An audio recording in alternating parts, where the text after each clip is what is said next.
Welcome to Movies Recapped. At the start of the movie, we are shown that two girls, Hunter and Becky, are stuck on a massive 2,000-meter-high tower. They try calling for help, but due to the high altitude, their phones have no reception. The worst thing is that the tower lies in the middle of a desert. So being spotted by someone is impossible. To make matters worse, some vultures have started attacking. If they fall asleep, they will plunge directly to their deaths. The story then goes into a flashback where Becky, her partner Dan, and her best friend Hunter are rock climbing. The three of them appear to be having a good time. When Dan comes across a small hole, he puts his hand inside the hole to get a grip, but suddenly a bird emerges, causing him to fall and become entangled in the rope. Dan tries his best to swing but to no avail. Becky and Hunter also try to help him, but the rope snaps and Dan falls to his death.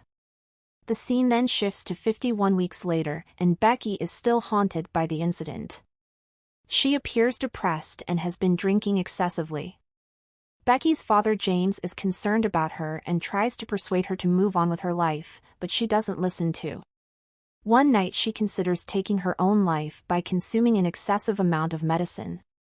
As she's about to do it, she receives a phone call from Hunter after a long time. The next day, Hunter visits Becky and mentions her plan to climb the B67 TV tower. She also invites Becky to join her, mentioning that they can resurrect the adventure that they've been missing for a long time. Becky, who has been in pain, shows no interest in doing. However, the next morning when she reminisces about her time with Dan, she changes her mind and decides to climb it for him soon after. They both make their way to the tower. On their way, Becky notices some old photos of Hunter on her phone as she scrolls through the photos. She notices one with a man's hand on Hunter. Becky inquires about the man, but Hunter doesn't reveal any inform. Just then Becky receives a phone call from her father, but she doesn't answer it after a long drive. They stop at a motel to spend the night while having their dinner. Becky learns that Hunter is now a vlogger and that she earns sufficient money to travel to new places. Meanwhile, they notice the TV tower, which appears to be the fourth tallest structure in the United States. The next morning, Becky and Hunter get into their car to continue there. Hunter begins driving and filming her vlogs, telling viewers about the 2,000-foot tall tower while concentrating on the vlog. They nearly collide with a truck. After a while, they arrive at the tower area, but the gate is closed with a danger sign. Regardless, they decide to abandon their car and begin walking through the deserted land. On their way, they notice vultures eating animal flesh, which Hunter documents in her vlog. She also uploads the animal's photo on social media where it quickly gains numerous likes. A few moments later, they arrive at the tower and Hunter resumes her vlogging. On the other hand, Becky becomes terrified of climbing as she's reminded of her past. She considers giving up, but Hunter persuades her to face her fears. Hunter then connects her rope to Becky's and begins climbing through the ladder. Inside the tower, the entire tower appears to be rusted. The ladder appears shaky, and the nut bolts are loose. While Becky is climbing, one of the metal rods of the ladder breaks, causing her to be terrified. Despite this, she gathers her courage and continues her ascent. Eventually they reach the halfway point and notice that the city looks like a toy. They take a brief break, drink some water, and then resume their ascent. After some time, they complete climbing 1,800 feet and now only have to climb the remaining 200 feet from the ladder outside the tower. Becky is terrified by the wind height and rusted condition of the tower. She requests Hunter to return back, but the latter simply tells her to keep going. Following this, they begin climbing the outside ladder, which appears to be even more dangerous than the previous one. Soon after, they notice discs on their way and have to make their way from the side of the ladder. Hunter easily overcomes the obstacle and assists Becky in passing it. The wind grows stronger as they climb up, making Becky even more terrified. When Hunter notices this, she scares her even more by shaking the ladder. This causes the nut bolts to loosen and one of them falls out. Fortunately, it has no effect on the ladders, and the two of them continue to climb before reaching the top. Another nut bolt falls off the ladder. Finally, they reach the peak and begin taking photographs and videos. Still, Hunter is not. So she grabs her drone to get better shots.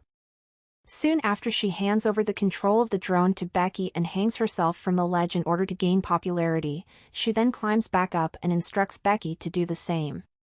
When the latter hears this, she is taken aback and refuses to do it.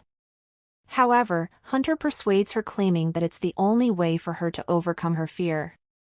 Becky then takes Hunter's hand in hers and slowly hangs herself from the tower's ledge. At the same time, Hunter takes some selfies and pulls Becky up before the hands slip. After this, Becky blows away Dan's ashes and waves a final goodbye to him, creating an emotional moment for both of them.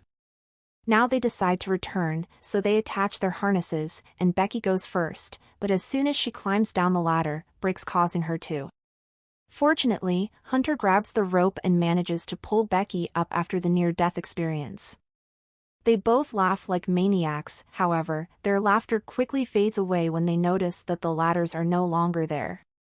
They check their phone, but it has no signal. They also notice that their bag containing water and supplies has fallen on the disc.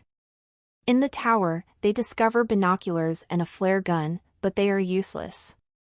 As a result, Becky panics, but Hunter calms her down by saying that the sound of the ladder falling must have been heard by someone. She also persuades Becky to wait until someone comes to their aid. As soon as the two are brainstorming ideas to escape the situation, Hunter notices a large cut on Becky's leg from the previous fall, so she immediately ties her shirt around the wound. After some time has passed, Becky begins interviewing Hunter, asking her why she began vlogging. Hunter responds that she started it because of Dan, creating a suspicion in Becky's mind. A few hours later, Hunter checks her phone and recalls posting the animal's picture earlier. She believes there's a signal at a certain height. She gets an idea, so she prepares a help post, ties her phone with a rope, and sends it as far down as she can, hoping that it will receive the signal and her post will be uploaded. However, their attempt fails. Despite this, they're confident that there's a signal at the base and decide to throw the phone down so that the help post can be uploaded. Hunter then puts her phone into her shoe and pads it up with her socks and push-up bra. After this, they throw the shoe and wait. Just then, Becky notices a 143 tattoo on Hunter's feet. It's revealed that Dan used the code 143 to express his love. A short time later, Hunter notices a man and a dog at the base of the tower. Seeing this, they scream for help, but their cries are not heard. We see that Hunter's phone has been destroyed, indicating that their plan has failed. As the man prepares to leave, Becky throws both of their shoes in an attempt to catch the man's attention, but in vain. She then decides to use the flare gun, but Hunter stops her because the man won't notice the flare during the day. Meanwhile, they also notice another man and discover that they have arrived for a party. They then intend to use the flare gun at night so that the men can easily notice it.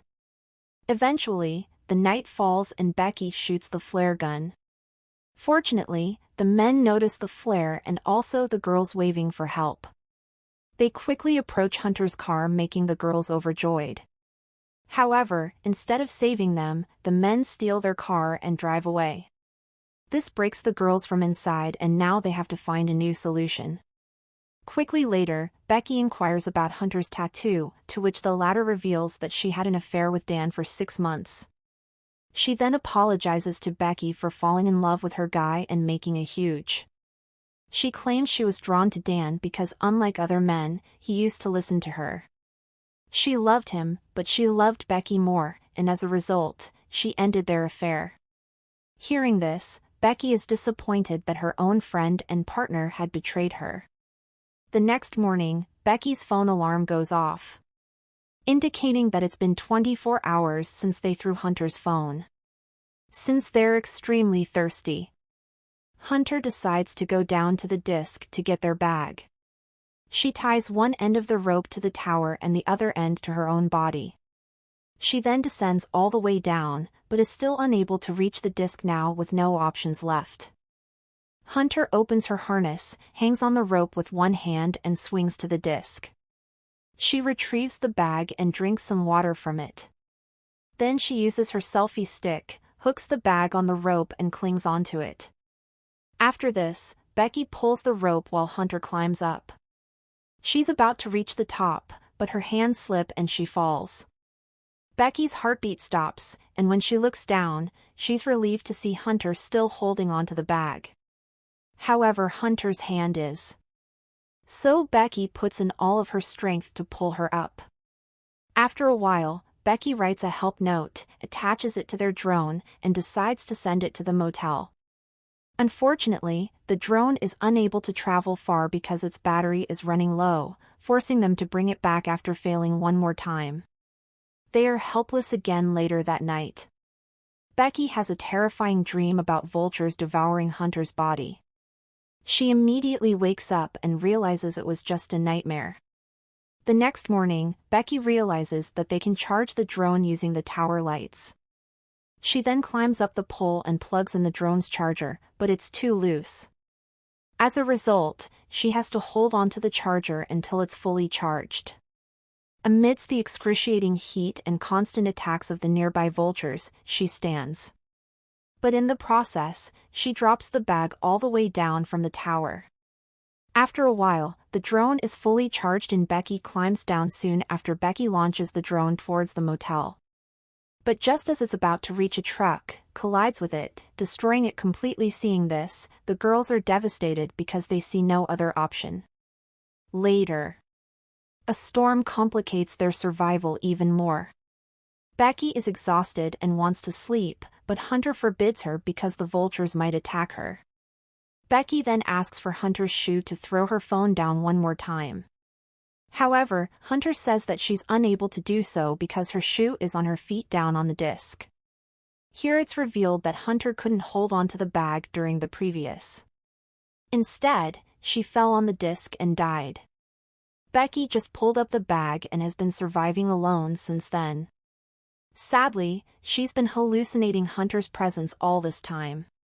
At night, Becky manages to survive the storm. She also records a video message for her father in which she expresses her wish to return home elsewhere. James also appears to be concerned for. The next day, the vulture notices Becky's defenselessness and begins eating her wounds at the same time. Becky holds the vulture and strikes its head against the metal surface, killing it. She then eats the vulture's flesh in order to survive. Upon generating some energy in her body, she ties herself with a rope and jumps down on the disc where Hunter's body is lying. Following this, she sends a message to James and places her phone in Hunter's shoe. This time she puts the shoe inside Hunter's body and throws it down. Later at night, James receives the message and immediately dials 911. He rushes to the scene and discovers the police transferring the dead body. Seeing this, he sobs thinking the body belongs to Becky, but soon he's relieved to see his daughter alive. Finally, the father and daughter reunite, creating an emotional moment. That was all from the video. I hope you liked. Subscribe for more content like this.